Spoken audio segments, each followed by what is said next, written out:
전 시간에 이어서 여기서는 그 IFRS 17 이 기준서에서 이게 상당히 중요한 부분이죠. 이제 measurement. 그러니까 항상 그 앞에 level of aggregation에서 말씀드렸습니다만은 이제 그 group of contract 단위로 그 이제 recognize하고 measure하고 present하고 그다음에 이제 관련된 사항들을 disclose한다 그런 표현들이 많이 나와요.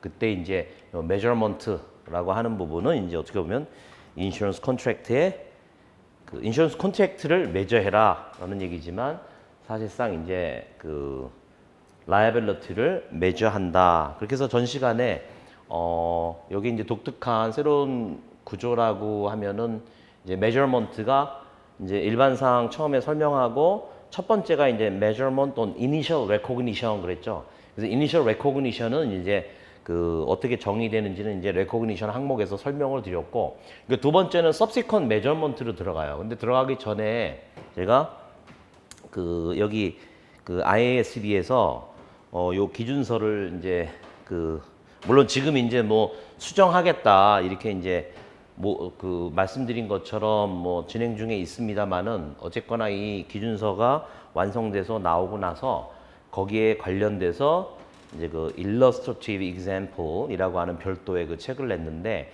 이제 그 부분에 관해서 이제 좀 설명을 드리면 이게 최초 인식 시점에서의 측정이 어떤 의미인가. 사실 우리가 재무제표상으로 보면은 이제 예를 들어서 보고 기간이 있어요. 리포팅 피리어드가 1월 1일부터 뭐 12월 30일이다. 아니면은 뭐 이제 상장사 같은 경우 이제 분기 단위로 한다 이러면 뭐 1월 1일부터 3월 31일, 뭐 4월 1일부터 뭐 6월 30일 이렇게 이제 보고 기간 가지고 이제 우리가 보고를 할 때 항상 이제 그 말 시점에서 지금 요 메저먼트 관련된 거는 이제 어떤 밸런스 쉿, 그죠? 대차대조표 상황 하에서 우리가 이제 보험계약 부채 이 부분을 어떻게 이제 그 기간 내에 측정하느냐 문제란 말이에요. 그러면 항상 그 보호기간 안, 보호기간 말, 그 시점에서의 측정이에요. 근데 요거 전에 앞에 measurement on initial recognition은 뭐 예를 들어서 내가 지금 2, 4분기 내지는 그 해당되는 연도 거를 하고 있는데 뭐 2, 4분기로 좁혀 보시죠. 그러면은 뭐 4월 1일부터 6월 30일인데 계약은 중간에 뭐 마구 들어오잖아요. 그죠? 뭐 4월 1일부터 4월 30일까지. 뭐 5월 1일부터 5월 31일까지, 6월 1일부터 6월 30일까지 어느 시점에 막 들어와요. 어떤 거는 뭐 2일에 들어오고 뭐 14일에 들어오고 뭐 27일에 들어오고 막 이렇게 들어온단 말이에요. 그러면 그때가 우리가 이제 레코그니션에서 이야기를 했잖아요. 그죠? 어떤 그 보험 책임 개시, beginning of insurance coverage 부분이나 아니면은 이제 first 그 payment 그때 됐을 때, 그 어너러스 경우에는 어너러스로 becomes 전환됐을 때 이게 이제 그 중에서 earliest date를 그 해당되는 그룹 오브 컨트랙트의 어떤 recognition으로 봤었는데 시작으로 그 initial recognition 그 시점에 측정하는 거가 요거 전에 한 그 measurement on initial recognition이에요. 거기 관련해서 아주 간략하게 이제 그 말씀드린 initial recognition 거기에서의 이제 설명이 있습니다. 그래서 거기에 대해서 간략하게 좀 제가 보여드릴게요. 웬만하면 이제 그 안에 있는 내용들을 중심으로 하지만 이 부분은 이제 그 메저먼트에서 그걸 이해하는 데 있어서 상당히 이제 중요하다라고 생각이 들기 때문에 제가 이제 설명을 드릴게요. 그 예전에 나와 있는 거를 이제 그대로 제가 설명을 드리는 겁니다. 일단 요 계약은 최초 시점에서 뒤에 보면은 이제 뭐 몇 년인지 나옵니다만은 일단 이렇게 이해를 해보세요. 여기 이제 그 예제 1A, 1B가 있는데 두 개는 이제 좀 달라요. 여기 이제 결과를 보면은 하나는 non-onerous contract고 하나는 onerous contract예요. 두 개 예제를 이제 나눠서 했고 간단해요. 그러니까 이제 최초 인식 시점에서 아직 보험료는 안 들어왔어요. 근데 어떻게 보면은 그 리턴 프리미엄이 싱글 프리미엄이에요. 그래서 이제 900원의 보험료가 이제 들어올 거예요.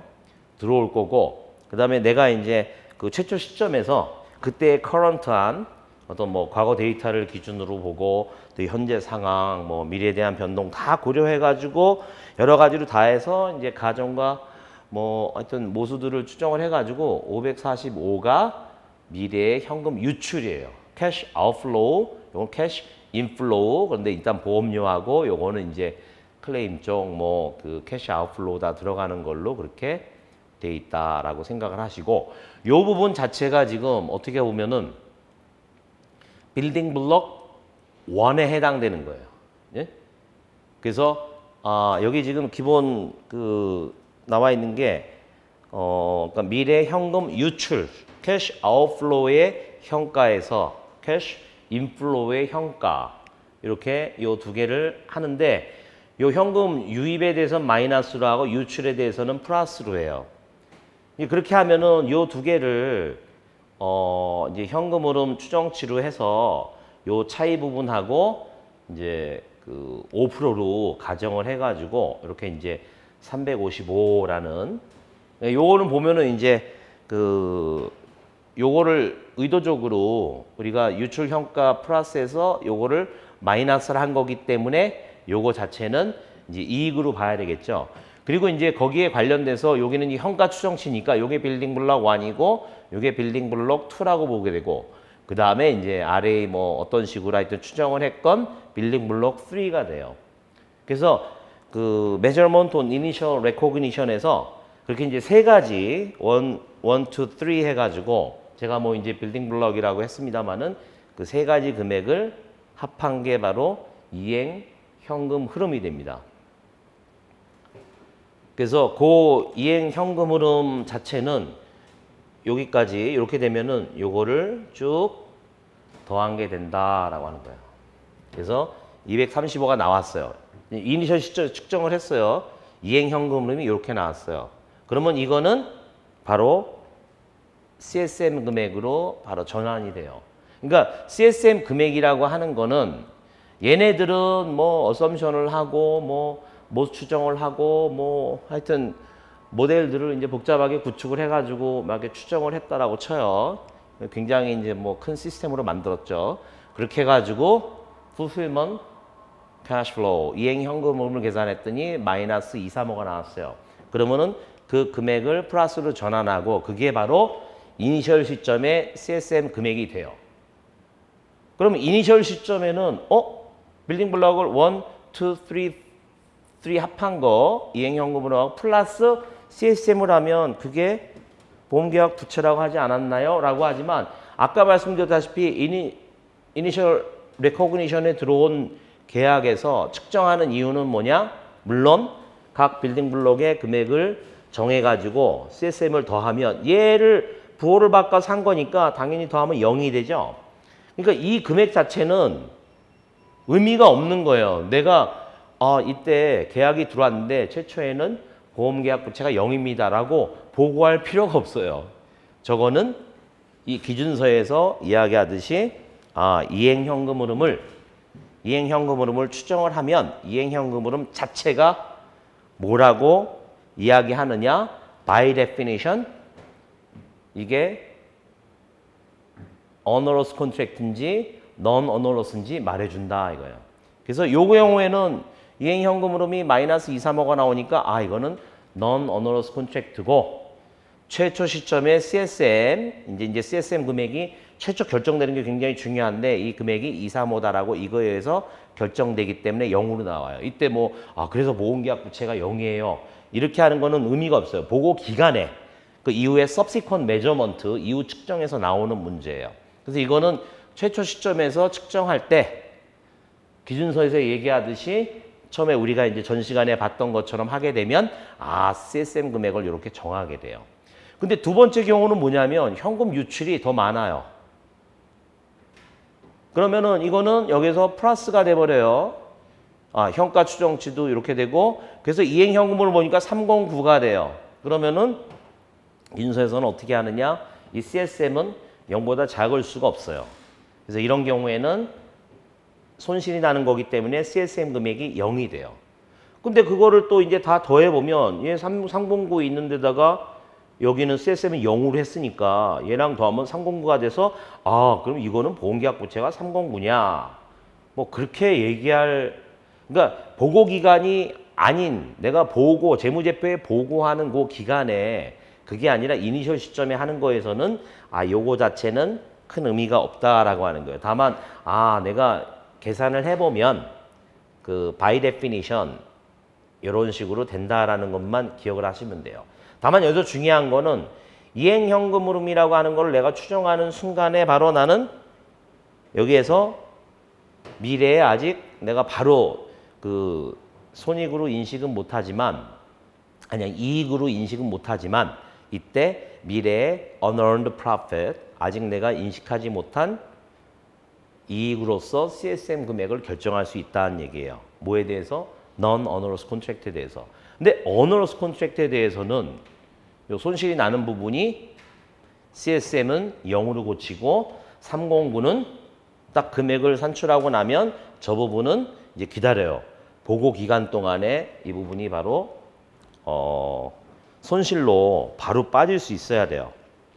이게 이제 뭐 예를 들어서 그 내가 보고하는 기간 중간에 들어와 있잖아요. 그죠? 그러면 시스템에서는 항상 이니셜 레코그니션 시점에서 다 측정을 해야 돼요. 그 당시에. 왜냐하면 아까 이 4분기라고 보면은 4월하고 6월하고 가정 자체가 달라질 수 있어요. 그 뭐 아주 흔하지는 않겠지만 그런 경우에는 내가 2달 있다가 측정하는 경우하고 2달 전에 측정하는 경우가 달라질 수 있어요. 그거는 다 공시해서 물쓸 틈 없이 다 해야 되기 때문에 내가 뭐 기다렸다가 한꺼번에 그거를 다 이렇게 동일한 가정으로 한다 그렇게 편리로 했다가는 이거는 이제 원칙에 위배되는 거예요. 그러니까 이니셜 레코그니션 시점에 측정을 하고 잠시 대기 이렇게 되는 거죠. 물론 이제 저게 이제 뒤에 가면은 뭐 로스 컴포넌트 해가지고 저 금액 자체도 이제 중요하게 됩니다만은 그래서 중요한 게 여기에서 빌딩 블록 1, 2, 3 합쳐서 이행 현금 흐름이 되고 이니셜 시점에서 바로 non-onerous case, onerous case 해가지고 여기에서는 CSM 금액이 0보다 큰 금액이 확정이 되고 여기에서는 CSM 금액이 0이 되면서 바로 그 금액 차이만큼이 바로 그 보험계약 부채 요거 자체가 보고되진 않는다 그랬죠. 그러면은 이렇게 산출된 금액이 이제 보고 기간에 내가 재무제표를 만들 때 여기서는 앞에 인트로덕션에서 그랬죠. 요 이익이라고 표현되는 부분이 지금은 뭐 예를 들어서 해당되는 보고 기간에 손익계산서에 이익으로 갈진 모르지만 잠깐 기다리라 이거죠. 특히 이제 이거는 이니셜 시점이니까 그러면은 그 이익 자체는 하나도 지금 없는 걸로 나타나고 다만 그 손실 나는 거는 즉각 손익계산서에 나타내라 그랬어요. 근데 우리가 뭐 계약이 중간에 14일 날 들어왔는데 그때 뭐 이것 때문에 재무제표 만드는 건 아니잖아요. 그죠?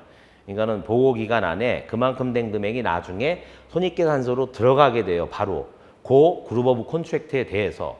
물론 거기에 이제 그때 가가지고 나중에 이후 측정을 할 때 또 이후 측정에서도 설명을 드리겠습니다. 이후 측정을 할 때 이 부분이 달라질 수도 있지만 금액이 변동 가능성이 있지만 지금 이렇게 지금 가상의 간단한 뭔가 이제 일러스트레이션을 위해서 하는 부분에는 손익계산서의 309가 나중에 손실로 인식될 수 있다라는 거를 강조드리고 싶습니다. 그래서 굉장히 간단하게 그 measure on initial recognition에서 어떤 식으로 측정하느냐라고 그렇게 하면서 이제 빌딩 블록 중에서 CSM 금액이 어떻게 결정이 되고 그 다음에 이제 non-onerous, onerous case가 어떻게 되는지 그리고 거기에 따라서 보고 기간에 이 정도의 금액이 potentially 확정된 건 아니죠. potentially 이만큼이 바로 손실로 즉각 인식한다. 그죠?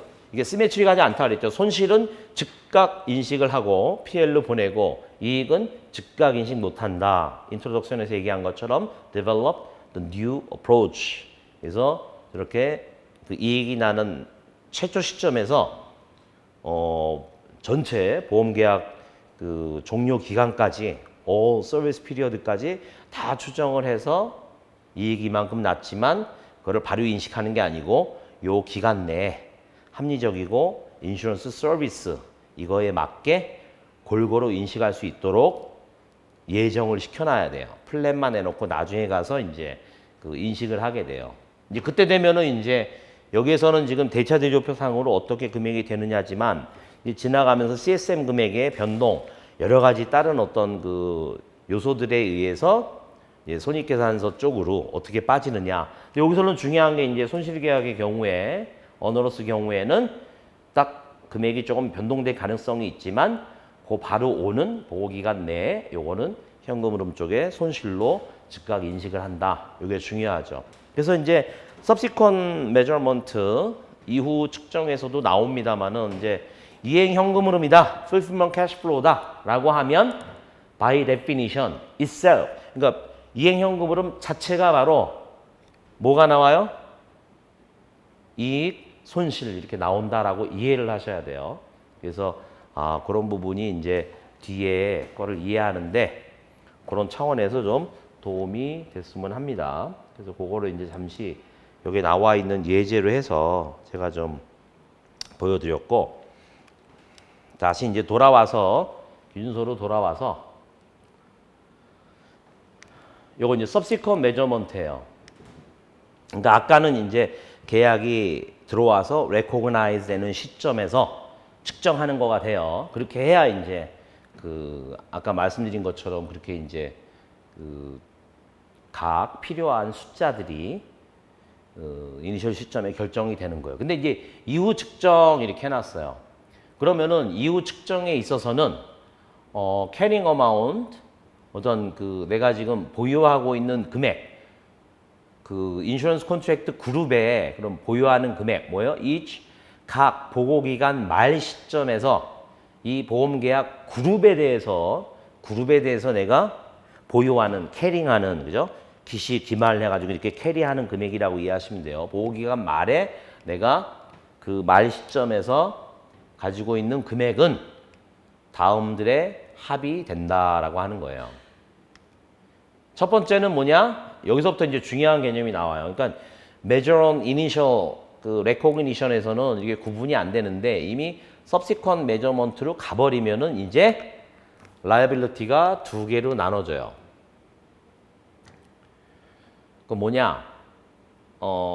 여기 먼저 이제 나오는데 첫 번째는 liability for remaining coverage예요. 지금 이제 9월 말까지 의견을 받아서 내년 뭐 그 중반쯤에 그거를 이제 수정할 거는 수정하겠다. 민주적으로 이제 결정을 하겠다라는 부분에서는 여기에서 이제 remaining service 이렇게 얘기를 해요. 그러니까 항상 서비스가 나오면 특별하게 뭐 다른 뭐 서비스다. 이게 뭐 예를 들어서 뭐 그 다른 뭐 그 인슈런스 컴포넌트하고 다른 뭐 별도의 서비스 이런 거를 제외하고는 서비스 그러면 보험 계약에서 리스크를 내가 콤펜세이트 해준다. 그러니까 액시던트가 발생해가지고 어떤 원인에 의해서 발생을 하면 그걸 커버를 해준다라고 하는 그런 기본적인 서비스를 얘기하는 거예요. 그래서 그 남아있는 미래의 보험 계약 책임이 완료되는 그 시점까지 남아있는 기간에 해당되는 그 기간에 해당되는 부채 그 금액하고 뒤에 이제 또 나와요. B가. 근데 그 금액 자체도 요 liability for remaining coverage. 그래서 요거를 약자로 해서 보통 LRC라고 많이 얘기해요. 요 S가 되면은 이제 LRS로 뭐 바뀔 수도 있는데 LRC 이렇게 이야기할 수 있다 이거예요. 그거는 뭐 그 TRG 미팅 보고 그러니까 거기 보니까 뭐 그 외국에서도 그렇게 쓰더라고요. 약자로 LRC 이렇게. 그럼 그거는 liability for remaining coverage 이렇게 돼요. 요거는 다음으로 구성이 돼요. 또 요거 자체가 그러니까 미래에 관련된 겁니다. 미래에 남아있는 내가 보험계약에 의해서 커버해주는 이행현금 흐름이에요. 뭐에? future service에 관련된 이행현금 흐름. 이행현금 흐름이라고 하는 거는 우리가 앞에서 그 이니셜 메저먼트에서 이미 뭔지 알고 있죠. 이행현금 흐름. 그 그룹에 그 해당되는 날짜 있죠. 내가 subsequent measurement면은 보호기간 말 여기서 each reporting period죠.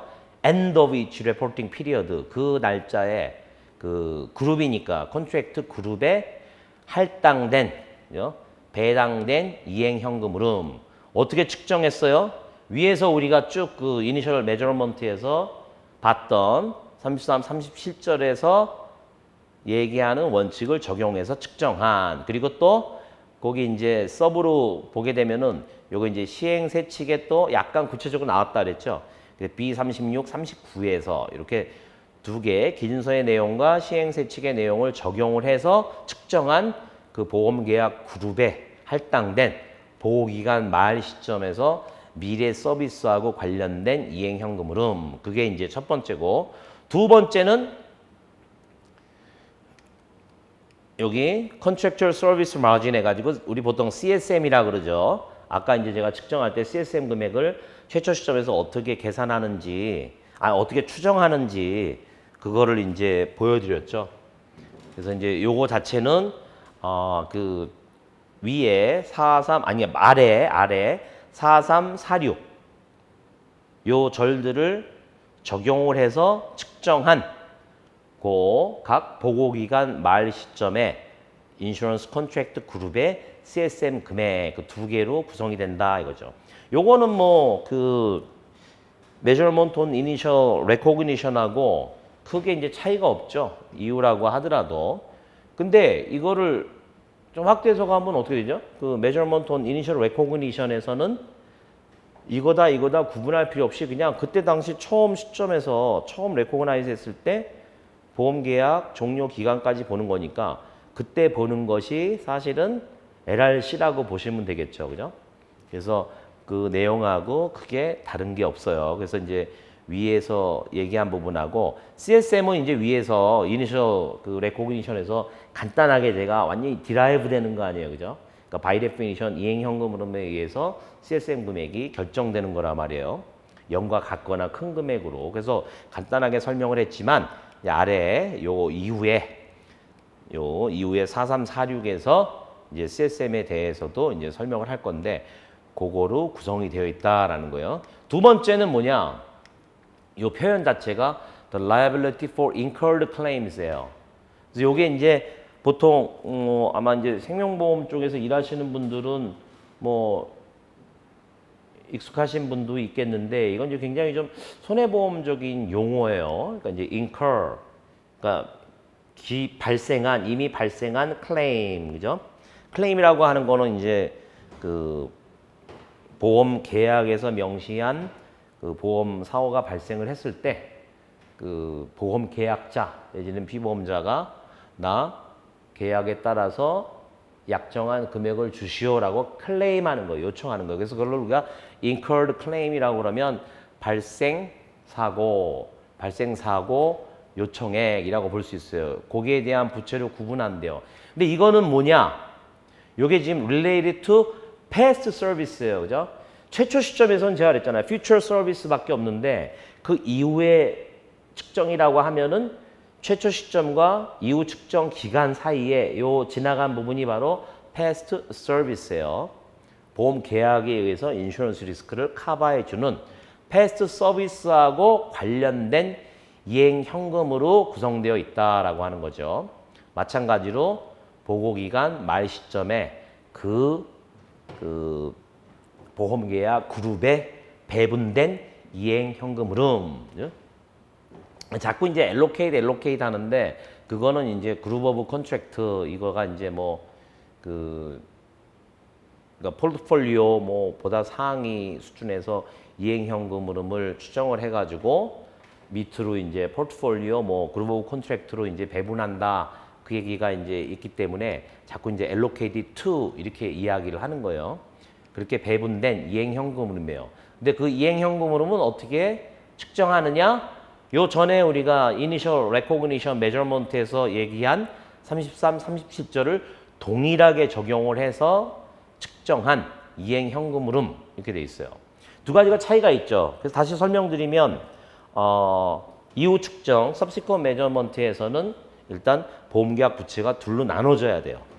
그러니까 이제 데이터 대조표상으로 두 개가 나눠져요. 이제 바야흐로 나오겠죠. 보호기간 말 그때 내가 할 때 그때 들어온 계약 같은 경우 이니셜 시점에 숫자가 들어갈 수도 있는데 어쨌거나 그 기간이 조금만 지나도 그 subsequent measurement라고 봐야 돼요. 그럴 경우에는 두 가지 나눠져요. 첫 번째는 liability for remaining coverage, future remaining coverage죠. 근데 future 빼고 LRC 그거는 빌딩 블록 1, 2, 3, 4가 다 들어가 있죠. 그리고 두 번째는 이미 지나간 기간, 그죠? 최초 시점에서 지나간 기간 동안에는 liability for incurred claim 그래서 요거는 LIC 그렇게 얘기를 해요. 그래서 LRC는 미래 서비스, future service, remaining coverage이고 LIC는 incurred claim이다. 요거는 과거의 past service다. 그리고 이제 다른 거는 여기서는 이행 현금 흐름, 빌딩 블록 1, 2, 3만 들어간다라고 얘기를 하면 아까 이제 제가 예제에서 보여드렸다시피 벌써 fulfillment cash flow 그러면 그거 자체에서 by itself 이익이냐 아니면은 손실이냐가 나오겠죠. 그런데 이제 뒤에 나오겠지만은 이 부분에서 이행현금만 나오는 이유는 이 부분은 past service에 관련된 거기 때문에 다 바로 이익이건 손실이 난다 그러면 바로 손익계산서로 빠져버려요. 그리고 이제 그 앞에 처음에 했던 liability for remaining coverage 같은 경우에서 거기에서도 이행현금과 이제 CSM 금액이 변동을 하는데 그때는 이제 그 바로 그 PL로 인식이 되는 게 아니고 CSM을 통해서 가게 돼요. 그 손실이 나는 경우는 CSM 금액에서 빠지게 되고 이익이 나는 경우는 CSM에 애드가 돼가지고 다시 미래기간에 배분이 되고 이런 것들이 나오게 돼요. 그래서 두 개가 시메트릭하지 않은데 어쨌거나 하여튼 특징은 liability for incurred claim은 LIC는 이행 현금으로만 되고 여기에서 그 나타나는 이익이나 손실은 바로 보호기간 그 시점에서 손익계산서로 빠진다라고 하는 거죠. 그게 이제 그 다른 부분이에요. 그래서 여러분들이 앞으로 이제 LRC다, 뭐 LIC다 얘기를 많이 들을 거예요. 그래서 뭐 그 remaining coverage가 remaining service로 바뀌는 게 이제 채택이 되면 이거는 LIC지만 그거는 또 LRS 이렇게 바뀔지 모르겠지만 또 한번 그렇게 부르니까 이제 이게 CC 똑같잖아요, 그죠? Liability for remaining coverage 그래서 LRC, LIC 이게 운율상 이게 딱딱 CC로 맞으니까 아마 계속 쓸지도 모르겠죠. 기준서는 이제 이게 그 remaining coverage가 아니고 remaining service로 뭐 바뀔 가능성이 있지만 그래서 subsequent measure에서는 그 두 가지 그 부분이 굉장히 중요하다 이거예요. 그리고 그 entity는 그 income이나 expense 그죠? 수익이나 어떤 지출로 바로 인식을 해야 돼요. 뭐에 대해서? 다음에 변화에 대해서. 특히나 두 가지로 구분했잖아요. 그죠? LRC의 보유 금액에서의 다음의 변동사항에 대해서는 바로 인컴하고 익스펜스로 인식을 해야 된다라는 거예요. 첫 번째는 인슈런스 레버뉴 이렇게 돼요. 여기하고 또 다르게 나타나는 게 뭐 non 인슈런스 레버뉴 그러진 않고요. 인슈런스 파이낸스 레버뉴 이렇게 나와요. 그래서 이거는 인슈런스 레버뉴 같은 경우는 이제 기본적으로 이 보험 인슈런스 리스크 관련된 거기 때문에 그 미래 남아 있는 기간의 부채 금액의 감소. 근데 그 원인이 뭐냐? 이미 내가 지금 그 전하고 그 보호 기간 측정한 전하고 지금 시점하고 LRC에서의 금액이 감소를 했다라고 하면은 그 감소 부분만큼 그것이 인슈런스 레버뉴로 돼야 돼요. 여기에 대해서는 이제 그 시행세 측에서 거기에서 이제 그 어떻게 측정하는지가 좀 자세히 나오는데 거기에서 측정한 이 부분에 그 리덕션이 인슈런스 레버뉴로 들어간다라고 하는 거예요. 그래서 이제 이 부분은 뭐 이제 교육 받으시면서 이 부분을 보셔도 되지만 저는 일단 여기에 초점 맞춰서 요거는 이제 자세히 가서 다시 그 시행 세칙을 할 때 하겠지만 중요한 건 인슈런스 레버뉴 보험 수익 요거는 이제 그 PL에서 어떻게 내가 이제 그 숫자들을 프레젠트 하느냐 이제 그런 문제이기 때문에 인슈런스 레버뉴라고 다르게 얘기를 해요. 그리고 또 하나는 인슈런스 서비스 익스펜스 그죠? 요거는 이제 우리가 뭐 그 수입 뭐 이렇게 해석할 수 있지만 이거는 하여튼 이익이라고 보시면 돼요. 그리고 여기서는 비용 이렇게 보시면 되고 그리고 이제 보험 서비스 비용 이런 경우에는 뭔가 이제 손실보다 어너러스 컨트랙트의 그 그룹 있죠. 어너러스 컨트랙트 그룹에서의 손실 이 부분이 바로 인슈런스 서비스 익스펜스라고 하는 거죠. 그래서 이거는 인슈런스 리스크 거기에 관련된 인슈런스 서비스라고 이해를 하시면 되는데 그 어너러스 그룹에서 손실 나는 부분 이 부분들은 인슈런스 서비스 익스펜스로 표현이 된다. 그리고 또 하나는 이제 이러한 로스의 리버설. 그러니까 이제 어너러스 컨트랙트로 되는 경우에 이제 뒤에 이제 어너러스 컨트랙트에 대해서 다시 그 따로 설명하는 게 나오는데 그 이제 이런 로스가 뒤에 여기 이제 47, 52 해가지고 여기에 해당되는 게 바로 이제 어너러스 컨트랙트에 대한 별도의 그런 원칙인데 거기에서 이제 서치 로스에 대한 리버설이 나와요. 로스 컴포넌트라는 개념도 나오고 이제 아까 이니셜 그 메저먼트에서 그 손실이 나는 경우 손익계산서로 바로 그 손실로 인식을 한다라고 했지만 그리고 끝이 아닌 거예요. 그거를 로스 컴포넌트로 가지고 있으면서 미래에 쭉 그 금액이 가면서 이 금액에 대한 조정이 이루어져요.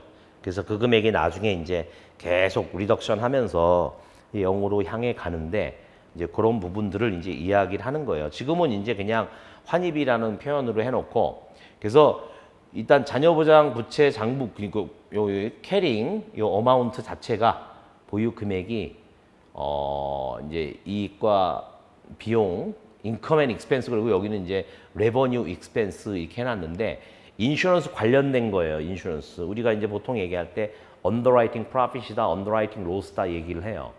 그러고 나서 이제 투자 수익 손실 얘기를 한단 말이죠.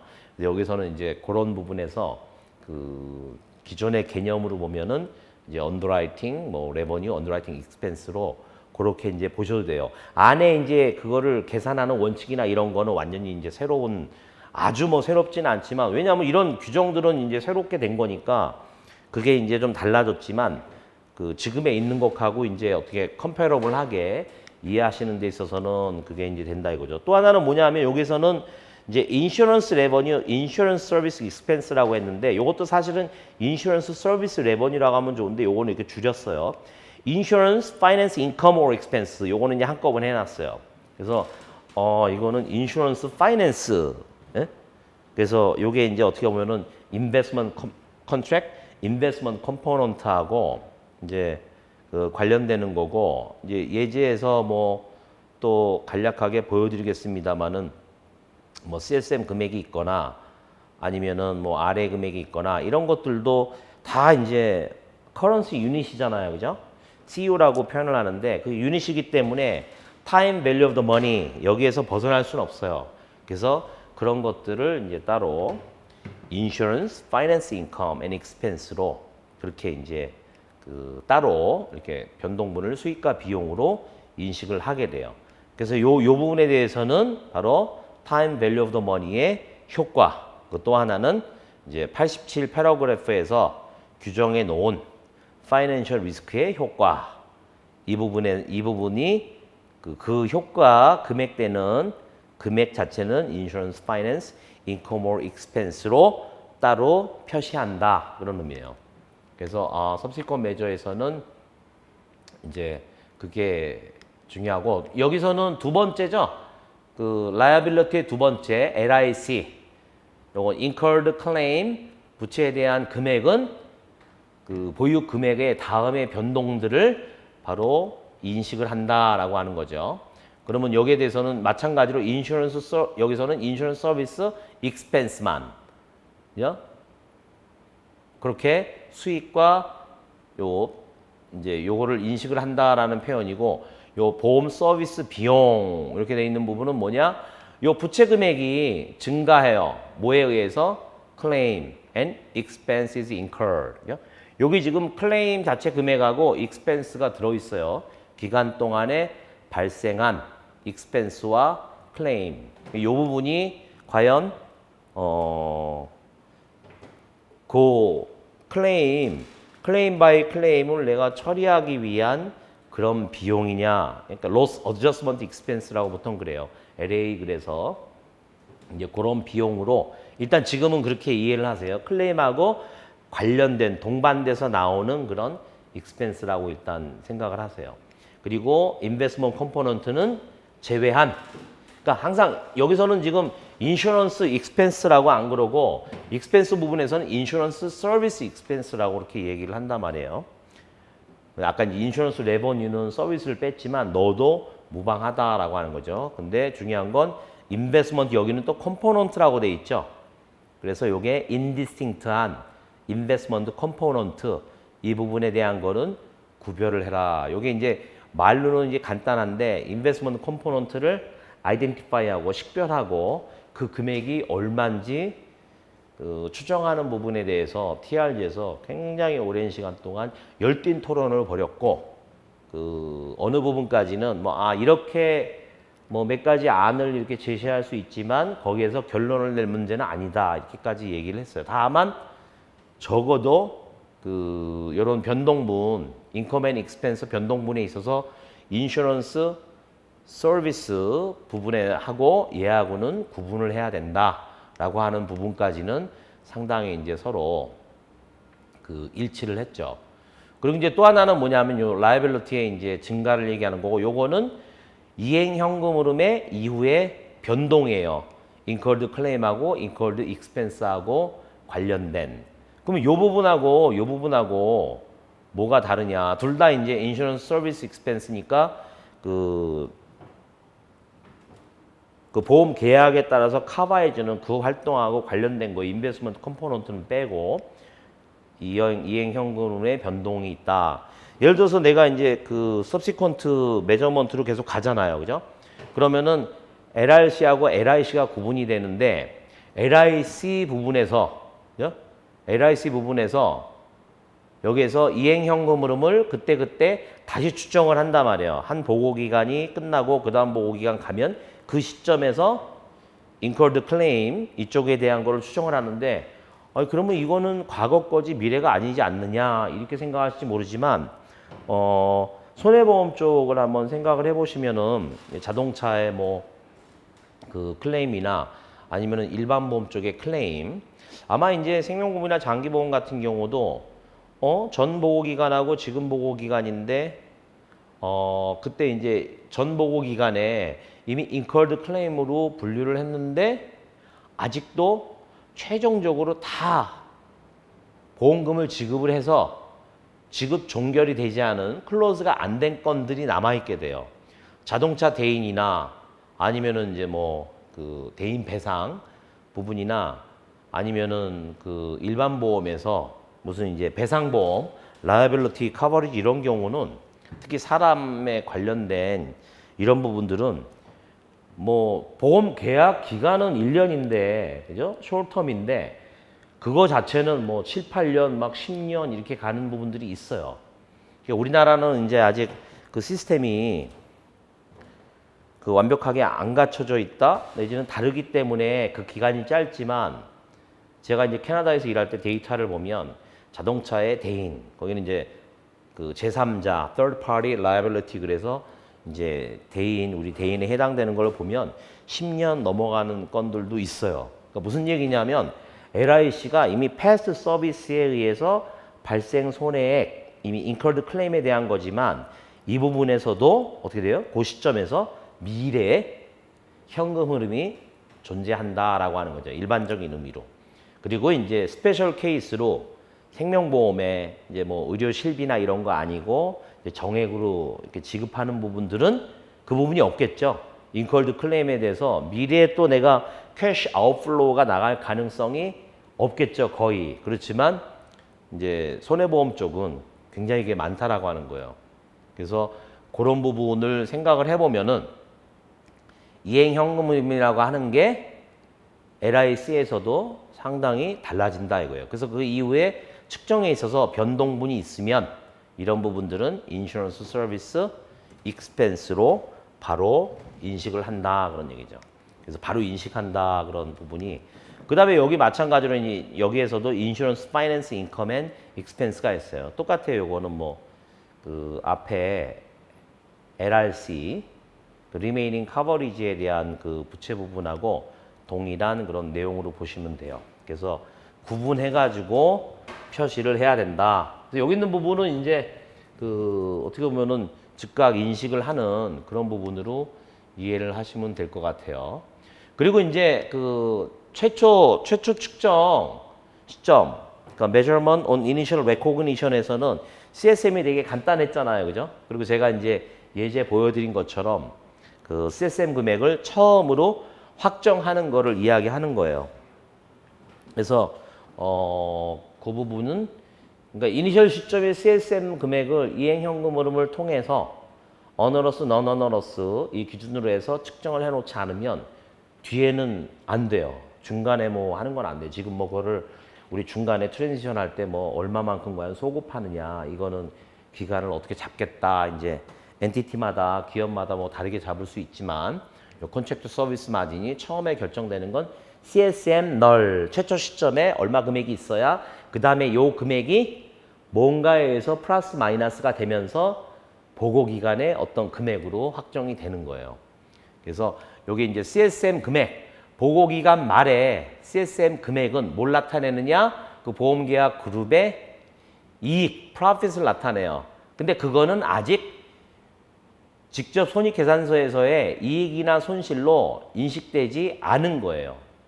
근데 요거는 뭐 이제 그 이익이나 손실로 표현한다 그게 아니고 우리가 뭐 손익계산서에서는 이익 손실이 거기에 결론적으로 나오는 거니까 그냥 표현이 이렇게 나와요. 그래서 뒤에 보면은 recognize 뭐 profit in profit or loss 아니면 recognize loss in profit or loss 이런 식으로 물론 as가 들어가겠죠. recognize as loss in profit or loss 이런 식으로 이제 표현이 나오는 것들도 있어요. 그렇게 이해를 하시고 그러니까 손익이라는 측면에서 요 이익은 아직 인시가 안 된 거예요. 왜냐하면 미래 서비스 앞으로 이 보험계약 그룹에 대해서 계약의 어떤 어블리게이션에 따라서 제공돼야 될 미래 서비스하고 관련된 거기 때문에 아직 in profit or loss 손익상에서 이익으로 as profit으로 바로 인식되지 않은 CSM 금액 그걸 나타낸다 이거예요. 그게. 그렇지만 어쨌거나 profit이에요. 그래서 왜 unearned profit 이렇게 표현을 하기도 하잖아요. 그죠? 그래서 이제 CSM이 그렇다라고 이야기를 하는 거고 그러면은 이제 여기 다른 경우에도 이야기를 하는 게 여기 이제 나오죠. direct participation feature. 그럼 이거는 이제 뭐 직역을 하면은 직접 참가 특성이 없는 그럼 이거는 무배당 보험 계약이다 그런 얘기예요.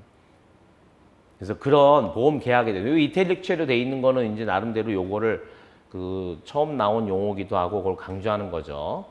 요건 게다가 이제 아까 봤지만은 discretionary participation feature 그래가지고 재량적인 참가 특성 이렇게 얘기했는데 여기서는 다이렉트로 했으니까 하여튼 직접 배당의 성격이 없는 보험 계약에서의 CSM에 해당되는 보호기간 말에 해당되는 보험계약 그룹의 CSM의 보유 금액은 뭐하고 같냐?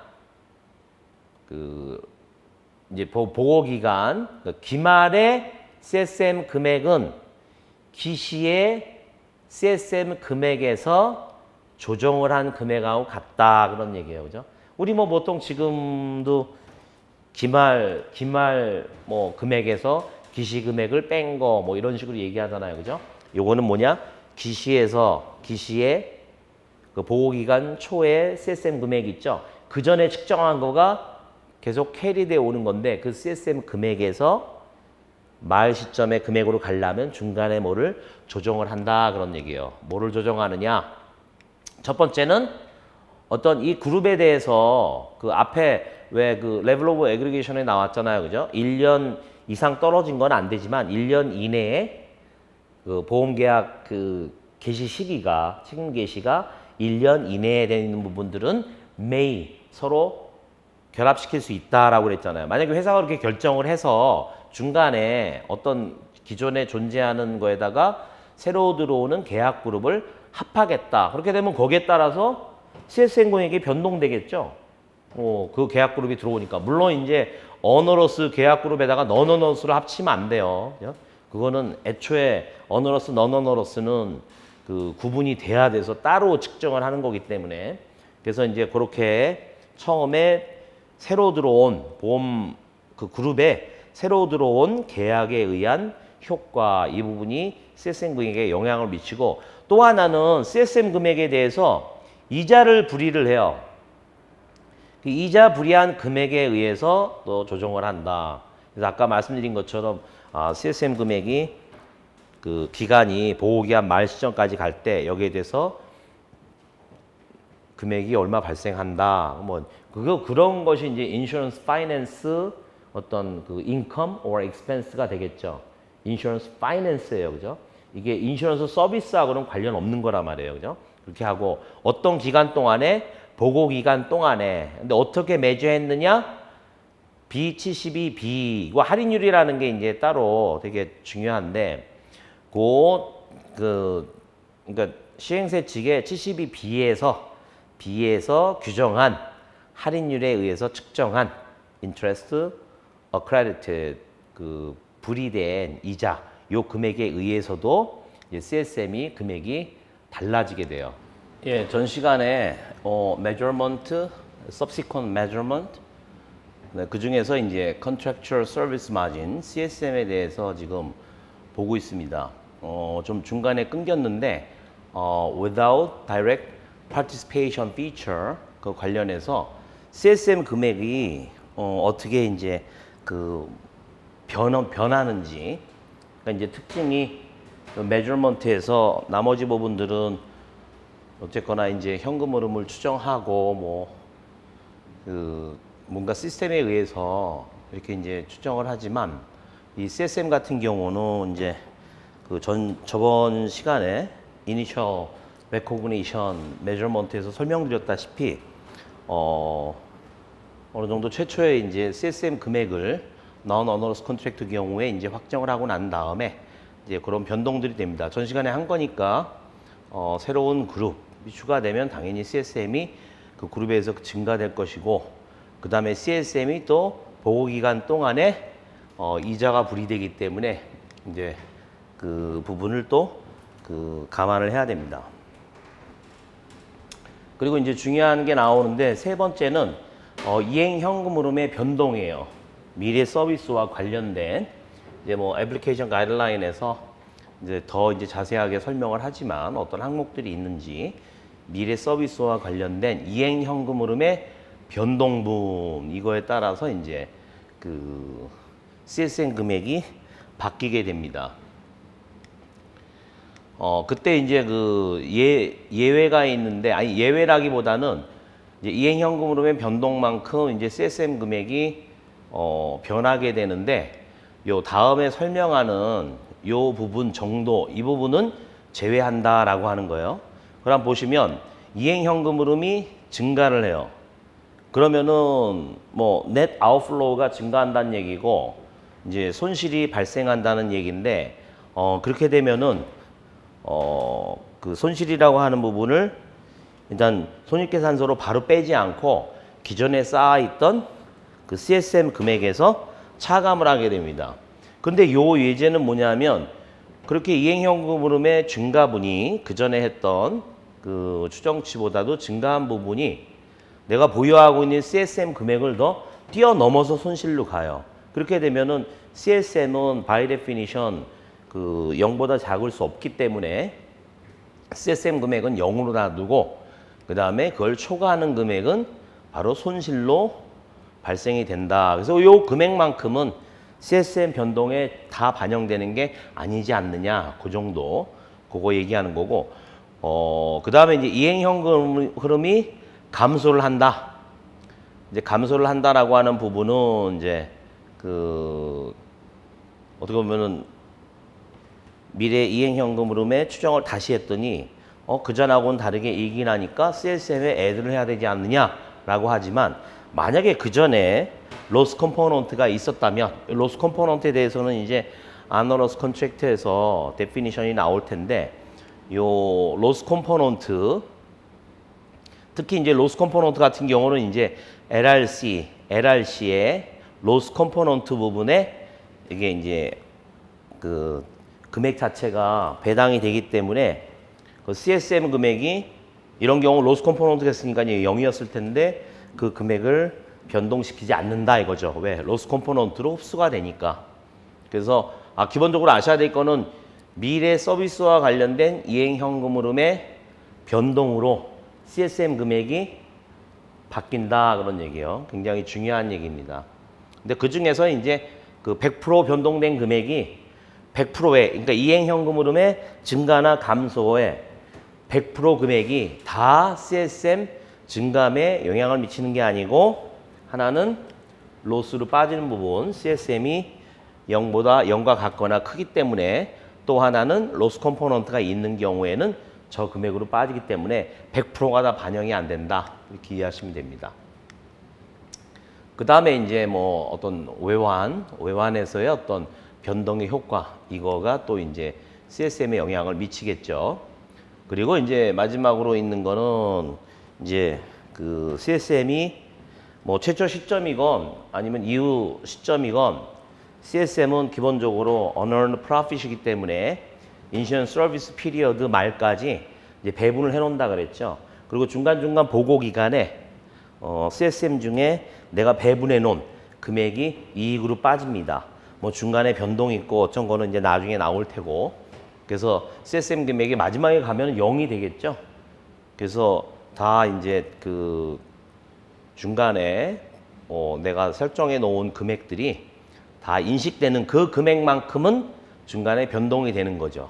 그래서 그거는 인슈런스 레버뉴 보험 이제 이익으로 보험 수익으로 그렇게 간다 이거죠. 왜냐하면 기간 동안에 내가 인슈런스 리스크를 커버하는 서비스를 제공을 했잖아요. 그죠? 거기 서비스에 대한 대가 그 부분으로 일단 CSM을 수익으로 인식을 한다. 요거는 뭐 이제 각 보고 기간에 대해서 할당을 해놓은 배분을 해놓은 그런 CSM 금액 그렇게 이해하시면 됩니다.